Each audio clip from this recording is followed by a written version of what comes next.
Comment tu es venu à la conclusion logiquement que l'islam est la vérité? Le Coran, c'est la parole de Dieu. Comment tu sais? Il y a des facts, il y a des scientifiques, des preuves scientifiques. Le prophète Mohammed, c'était un illettré, une personne qui vivait dans le désert, qui ne savait ni lire ni écrire. Puis tu prends les meilleurs écrivains arabes d'aujourd'hui et du temps du prophète.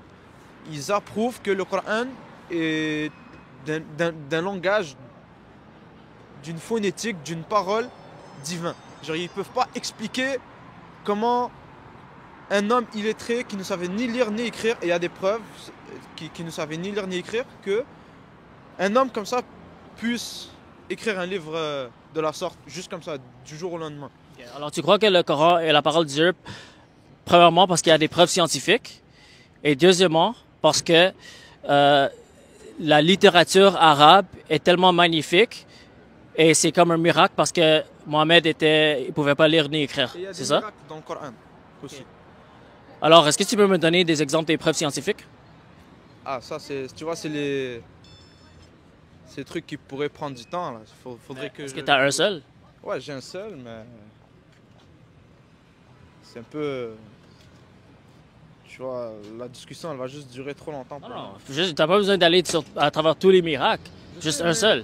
Parce qu'avant qu'on a commencé à parler, je t'ai dit j'ai genre 5-10 minutes. So, si c'est pour parler de trouve-moi quel verset, trouve-moi ça, j'aurais plus le temps. Ok, pas de problème. Alors, en ce moment-là, tu n'as pas en tête comme un miracle ou un preuve scientifique dans le Coran. C'est correct si tu n'en as pas, mais c'est juste que tu peux pas donner des informations. Tu sais qu'il y en a. Tu sais qu'il y en a, genre, tu m'as dit que tu connais bien orthodoxe musulman et tout. Si tu écoutes bien ces vidéos... Non, je connais, mais j'écoute pas ces vidéos. Il y a des vidéos sur les preuves scientifiques? On est en 2025, tu vois. Si tu ouvres ChatGPT, tu vas vite trouver, mais... Bon, vas-y, on va t'aider un peu, frère. Mais là, il faut que tu ailles sur ChatGPT pour... Je suis pas... C'est correct, je te juge pas, mon ami, c'est correct. C'est juste que tu peux pas donner une information qu'il y a des preuves scientifiques. Je te comprends. Ouais. Il y a des preuves scientifiques, ça je le sais, mais je peux pas te dire de la merde. Je peux pas te dire un verset avec une phrase différente. Faut que je te dise exactement. Mais dans ce cas, tu peux pas donner une information qu'il y a des preuves scientifiques si tu n'as pas des raisons pour cette conclusion, mon ami. C'est tout ce que je suis en train de dire. Il n'y a pas de problème.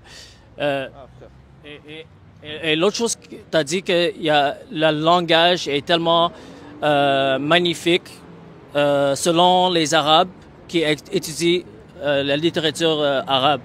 Et pour toi, ça, c'est une preuve que le Coran est la parole de Dieu. C'est ça que tu as dit, n'est-ce pas? C'est un facteur.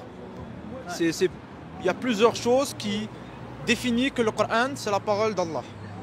OK. Alors, tu m'as dit la preuve scientifique numéro 1. Après, tu as dit l'excellence de la littérature arabe. OK?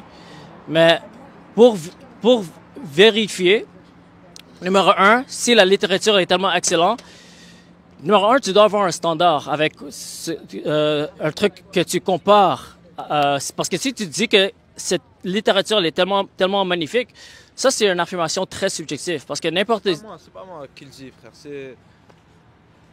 Frère, c'est pas moi. Est-ce que c'est les experts dans la langue arabe? Qui dit. Il y a des gens de l'époque du prophète, et même aujourd'hui, il y a des gens... Le Coran le dit. Le Coran dit que si le Coran n'est pas la parole de Dieu, trouve un autre sourate qui est excellent comme le Coran. C'est ça. Ouais.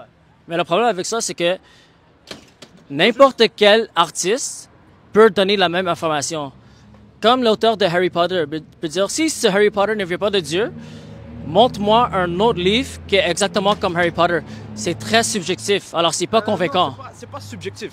Si tu connais la littérature arabe, si tu connais les bases de la langue arabe, si tu connais les mots utilisés, si tu es un expert de la langue arabe, tu peux différencier entre... Par exemple, si toi tu es un expert de la langue anglaise et que tu lis Harry Potter et tu lis un livre de Stephen Hawking, tu peux savoir lequel est plus apte et plus...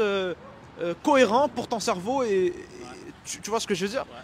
Des experts de la langue arabe, ils vont te dire directement, même des chrétiens qui sont des chrétiens arabes, des chrétiens arabes, ça existe des chrétiens arabes, par exemple en Égypte.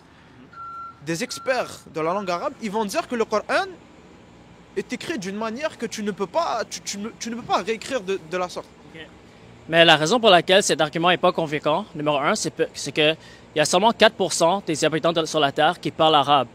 Alors, si c'est seulement 4% qui peuvent vérifier ça, c'est pas convaincant pour les personnes qui ne parlent pas arabe. Et en plus de ça, tu dis que c'est seulement les experts. Alors, parmi les 4%, c'est seulement les experts qui peuvent vérifier si la littérature est vraiment excellente par rapport aux autres. Alors, premièrement, c'est très subjectif, comme je t'ai dit. Et deuxièmement, c'est pas convaincant pour un observateur subjectif. Alors, c'est pas un argument que tu peux utiliser pour essayer de me convaincre que c'est la parole de Dieu.